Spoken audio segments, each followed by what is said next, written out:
Purim and Chanukah are somewhat related, and the Rambam put them together. Perek Aleph Beis is Hilchas Mezuzah, Gimel Daled is Hilchas Chanukah. They have much in common. Both are to remember Nisim Shenasu B'Zman Bayis Sheni. Both are Chagim D'Rabbanon, but they're so different. Purim is about eating and drinking, really drinking. Adela Yoda. Chanukah, there's no mitzvah v'chila v'shtia, only adlokas haner. And the Levush explains in Siman Tov Reish Ayin Aleph. The way we rejoice depends on what are we supposed to remember. How to rejoice depends on why we rejoice. So Purim, it was a danger of annihilation. Lahashmid, laharig, ula'abeid. So we rejoice in life, and that is b'chila v'shtia. The Sakon Chanukah was not about death. Lashkicham torosecho olavirem achuk eritzonecho. So the way we rejoice is adlokas haner, ki ner mitzvah v'toira or. It is not we that were saved. It was our way of life that was saved, our Torah that was salvaged. And that is why the way we rejoice is Hadlokas haner, ner mitzvah v'toira or. What happened on Chanukah? What did the Greeks have in mind? Unlike Haman, they weren't out to destroy us and to kill us, but to tear us away from Torah. So Purim and Chanukah are the two great threats that are with us throughout history. It started with Esav and Lavan, all the way back to the Parshiyos and Chumash Bereshis we are reading. Esav was a murderer, and he wanted to kill Yaakov. And Belela said that we say, Lavan bikesh lakor es hakol. Did Lavan try to kill Yaakov? We don't find that anywhere. But when Lavan tells Yaakov, why do we need to part? Abonam bonai, vabonois benoisai. Your children are mine. Yaakov realizes this is an existential threat. And Yaakov says, no, dear Lavan, abonam einam benecho, vabonois einam benoisecho. We could be friends, but we're different. And we need to part. So the danger of Lavan was, Lashkicham torosecho v'laviram achukar etzanecho. Haman was a new Esav, and this has been with us throughout history. In recent history, Hitler Yamach Shemoy was like Haman, lahashmed, laharig, ula'abed eskol Yehudim. Stalin and the Bolsheviks were a modern-day Chanukah, a modern-day Lavan.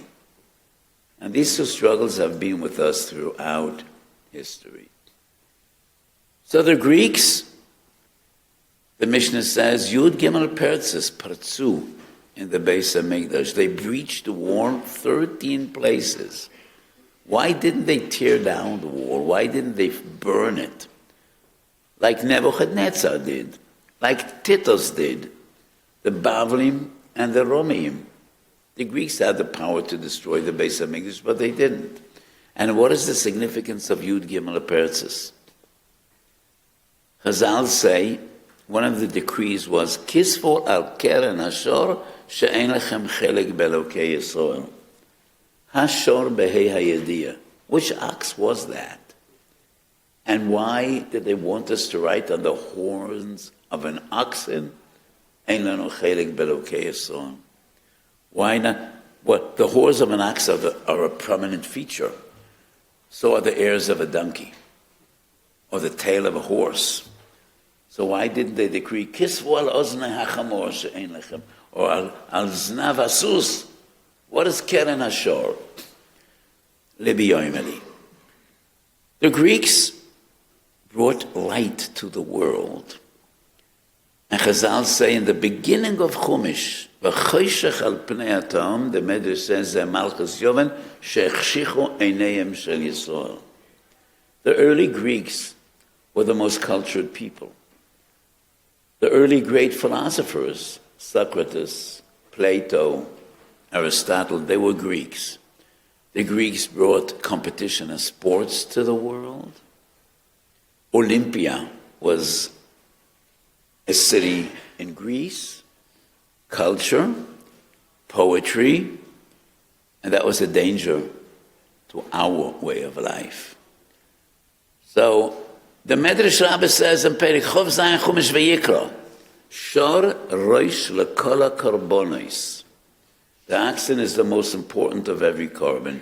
Libi Yoimeli. The Greek said, we're not destroying your Beis HaMikdash. This is your temple of worship. Go ahead. Yerchu ish b'shem Elohav. You're no different than all the others. Your crazy claim that you're the chosen people, we don't like that. You want to be makar of korbanos, go ahead. On one condition, Al Keren Ashor should be written, Ein lanu chelik b'chesor. We are not chelkoi v'nachlosoi shel HaKadosh Baruch Hu. We are not his chosen people. You're just like all the others. Everybody worships his God. We'll let you do the same. You want to be makar of korbanos, go ahead. But on that korban should be written, Ein anu chelkoi v'nachlosoi shel HaKadosh Baruch Hu. Yud Gimel Pertzes. 13 is our magic number. What is special about the number of 13? I would like to hear at least 5 reasons. What is 13 for Jews? Yud Gimel Mideh Shel Rachamim, which is a side Kodesh Baruch Hu tells Moshe Rabbeinu, and Kodesh Baruch Hu tells Moshe Rabbeinu, Kol Zman Shebonecho, when your children will be in a tzorah, Yasser Lafonei Keseder Hazeh, and I will have mercy on them. What else is Yud Gimel? What else is 13? What does 13 mean? Bar mitzvah. Bar mitzvah, every Jewish child. Age of 13 is Makaber Ol Malchus Shamayim. What else? What else? Yud Gimel Ikrim. I'm happy you have it all figured out.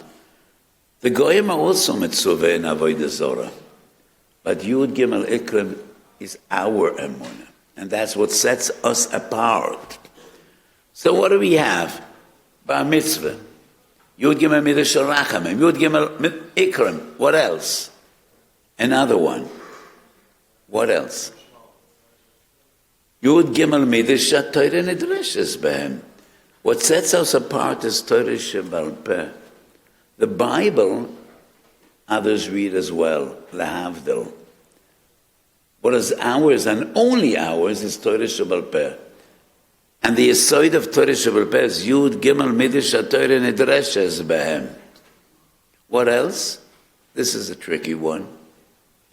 What's the most important posuk in Torah Hashem? I asked this many times. One can never say. Uvnei Don Chusham is just as holy as Shema Yisrael Hashem Elokeinu Hashem Echad. But nevertheless, everybody will understand.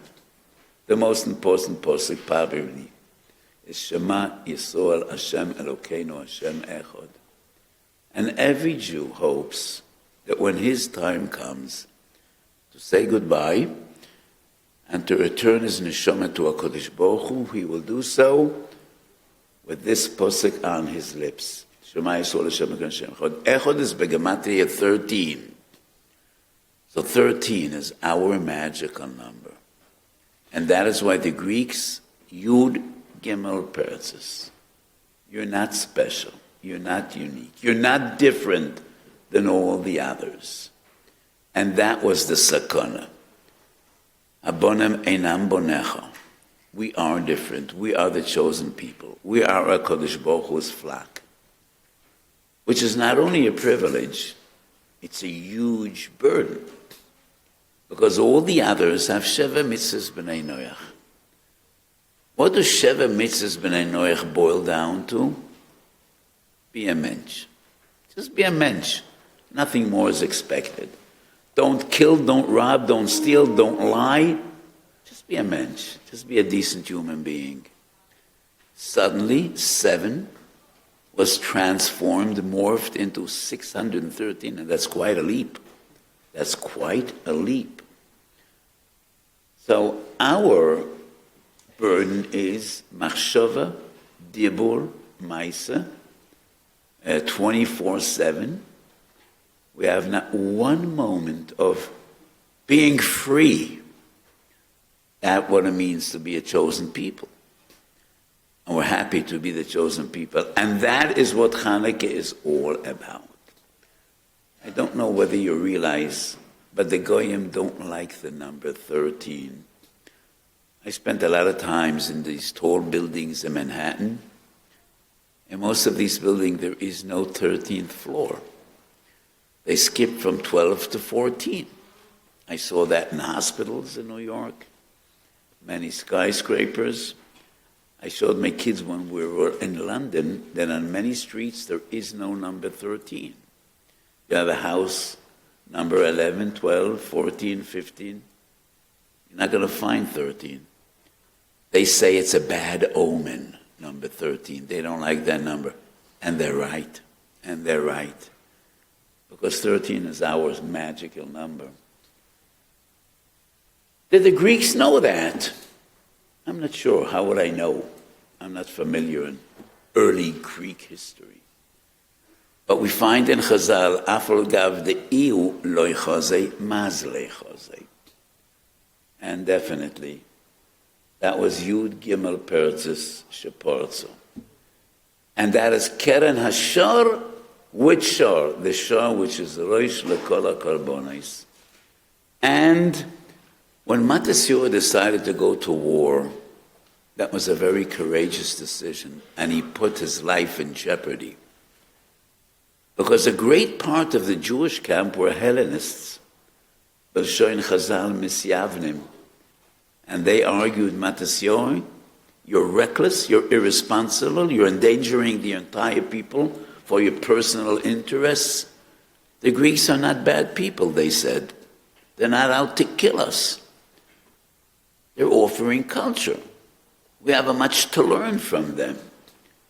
But Matisyahu understood this is a new Lavan, and it is no less dangerous than Haman, and we need to go to war. And then they saw miracles, and HaKadosh Baruch Hu showed them Matisyahu was right.